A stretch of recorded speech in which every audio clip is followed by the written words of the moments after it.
ሴት ልጅ ማረድ ትችላለችን? ብስሚላህ አልሐምዱሊላህ ወሰላቱ ወሰላሙ ዐላ ረሱሊላህ። ብዙ ጊዜ ከሚነሱ ጥያቄዎች ውስጥ አንዱ ሴት ልጅ እርድን ማረድ ትችላለች ወይ? የውዱህያንም እርድ ሊሆን ይችላል፣ ሌላንም እርድ ሊሆን ይችላል። አዎ የሚከለክላት ምንም ነገር የለውም። እንደውም በአንድ ወቅት ከዓብ ብን ማሊክ የተባለ ሰሐቢይ ረዲየላሁ ዐንሁ አንድ ሴት ሰራተኛ ነበረችውና በጎችን ትጠብቅ ነበረ።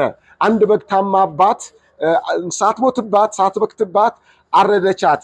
ከዛን ለከዓብ ነገረችው። ከዓብ መጣና ለነቢያችን ሰለላሁ ዐለይሂ ወሰለም ነገራቸው። እንዲህ አርዳለችና እንዴት ነው ብሎ ሲላቸው ብሉት ብሎ ፈቀዱ። ቡኻሪና ሙስሊም የዘገቡት ነው። ስለዚህ ብዙ ጊዜ በኡድህያ ሰዓት በተለይ በአረፋ ጊዜ የሚያርድ ሰው በጣም የአራጅ እጥረት ይገጥማል። ስለዚህ ሴቶች ሆይ ከደፈራችሁ ማረድ ትችላላችሁ፣ የሚከለክላችሁ የለም። ይህ በእንዲህ እንዳለ ኡድህያ ማረድ ያለበት ሁሌ ወንድ ብቻ አይደለም፣ ሴት የምታርድበት አጋጣሚ አለ።